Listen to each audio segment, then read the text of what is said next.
Clémence, c'est un objet qui est précieux à deux égards. Précieux parce que c'est un souvenir familial, et précieux parce que c'est aussi un objet en or qui est lié à l'histoire de votre arrière-arrière-grand-père, votre bisaïeul donc, et à l'histoire de la Grande Guerre. Est-ce que vous pouvez un petit peu évoquer cette montre, elle appartenait donc à mon arrière-arrière-grand-père, qui s'appelait Charles-Antoine Grandénon. Il l'a reçue le jour de son mariage, donc c'est écrit le 20 mai 1878.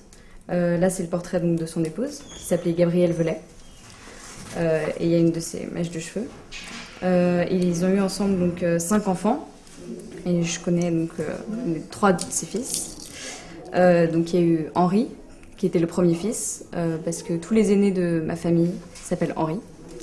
Il était officier et il est mort pendant les guerres. Il y a eu le deuxième fils, c'était William. Il était en Argentine et pendant la Première Guerre mondiale, il est revenu en France et il est mort aussi pendant la guerre. Et le dernier fils, c'était Gaston, qui était trop jeune pour faire la guerre, et c'est donc lui qui a eu la montre.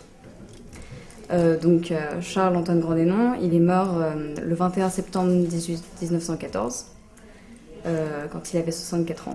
Il est parti à l'assaut de Vigneulles-lès-Atonchâtel, et il est mort donc, sur le front.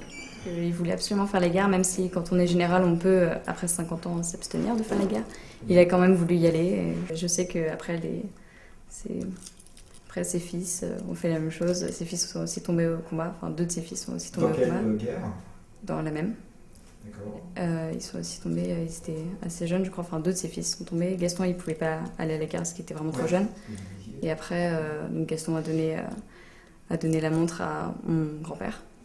Donc Henri Grandénon, enfin le baron Grandénon, qui s'est aussi battu et qui l'a donné à mon père. C'est un grand-père dont vous aviez entendu parler déjà avant l'objet? Oui, parce que vu qu'il y avait le portrait dans le château de ma grand-mère, mon père, une fois, m'avait fait un tour du château en m'expliquant qui avait fait quoi à chaque portrait, chaque général. Donc j'en avais entendu parler. Il y a une tradition militaire dans la famille? Oui, énormément. D'accord. Encore aujourd'hui? Non, même si tous mes oncles et mon père ont fait leur service militaire très sérieusement, aujourd'hui.